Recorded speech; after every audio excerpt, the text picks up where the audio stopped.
And it's exactly this new realm of molecular genetics where we see the most compelling evidence of design on the Earth.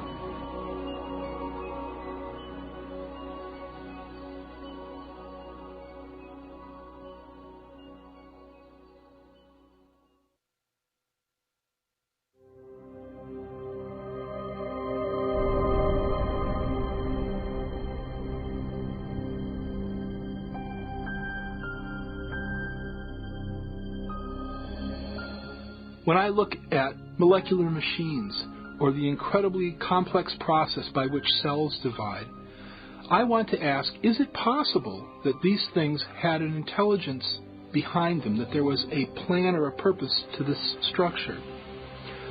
Science ought to be a search for the truth about the world. Now, we shouldn't prejudge what might be true. We shouldn't say, I don't like that explanation, so I'm going to put it to one side. Rather, when we come to a puzzle in nature, we ought to bring to that puzzle every possible cause that might explain it.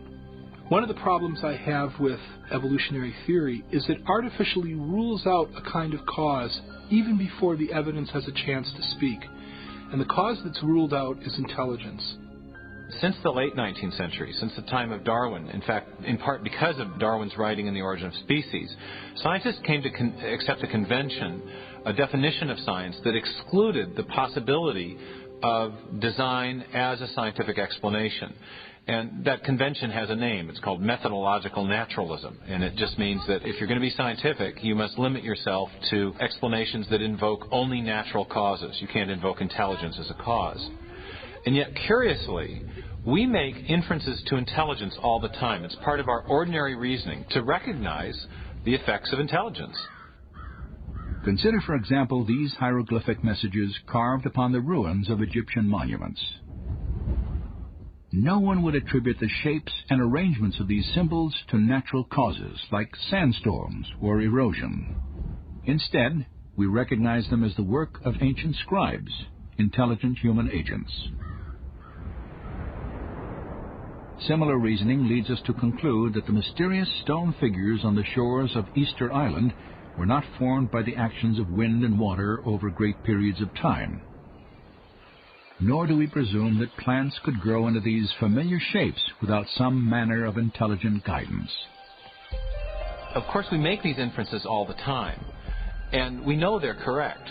But the question is, on what basis do we make these inferences? What are the features that enable us to recognize intelligence?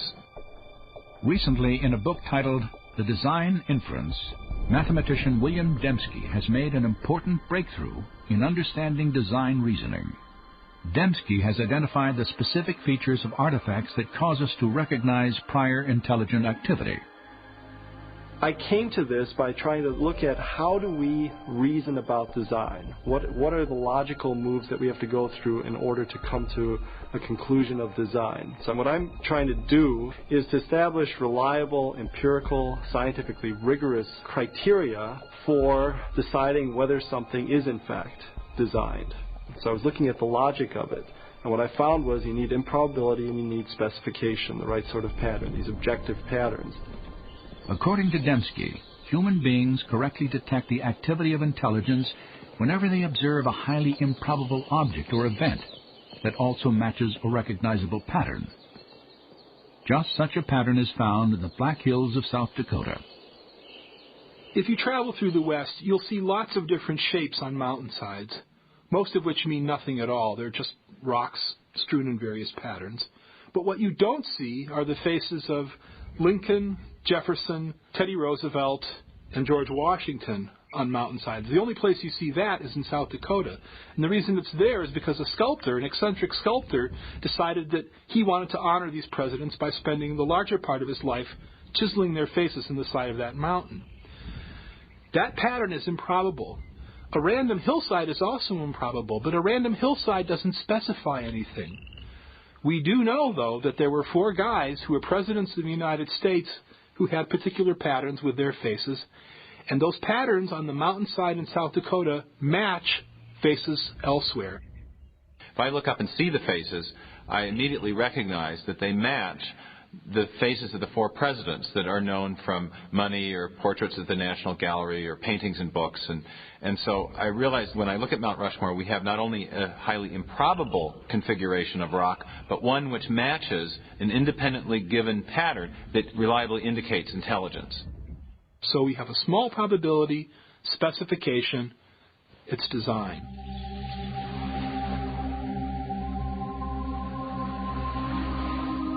On a seashore, another improbable pattern etched into the earth illustrates how we detect design. No one would infer that this message was written by the movement of the tides. Instead, because of the characteristics of this pattern, we identify the words as the products of intelligence. That improbable arrangement also conforms to an independently given pattern, namely the shapes of the letters that we recognize from English alphabet and the words that we know from English vocabulary. And so it's the improbability of the arrangement plus the fact that it conforms to an independently given pattern that triggers the awareness of design. This illustration suggests that William Dembski's criteria for design detection, small probability and specification, are essentially equivalent to information. The type of information present not only in pictures, written texts, and numeric sequences, but also encoded in software and radio signals. The ability to detect information in electromagnetic transmissions has made possible a unique search for intelligence. For more than 3 decades, astronomers involved in SETI, the search for extraterrestrial intelligence, have monitored radio signals from outer space in an attempt to find information-rich patterns. Typically, radio telescopes receive either random noise or simple repetitive signals produced naturally by stars, galaxies, and other celestial objects. But astronomers recognized that if they ever identified an information-bearing signal, it would confirm the existence of intelligent life beyond the Earth. Some have speculated that an extraterrestrial civilization might have attempted to communicate by transmitting messages in the universal language of mathematics, perhaps through a recognizable pattern, like a series of prime numbers. You're not going to get that by chance. So you need complexity or improbability, lots of prime numbers, and you also need a pattern. And it has to be the right sort of pattern. It's not a pattern that you're imposing. It's a pattern that's there objectively. To date, SETI research has failed to detect any pattern or information that would indicate intelligence in a distant galaxy. But in another universe, much closer to home, scientists have discovered a wealth of information within the nucleus of the living cell. DNA has a structure that is ideal for carrying information. In the A's, T's, C's, and G's, the bases of the double helix of DNA, is the potential for storing a tremendous amount of information. There is, in fact, no entity in the known universe that stores and processes more information more efficiently than the DNA molecule. A full complement of human DNA has 3 billion individual characters. Analysis of the DNA molecule's coding regions show that its chemical characters have a specific arrangement that allows them to convey detailed instructions or information, much like letters in a meaningful sentence or binary digits in a computer code. Bill Gates has said that DNA is like a computer program, only much more complex than any we've been able to devise. And if you reflect on that even for a minute, it's a highly suggestive observation, because we know that Bill Gates does not employ wind and erosion or random number generators to generate his software. Instead, he employs intelligent engineers, software engineers.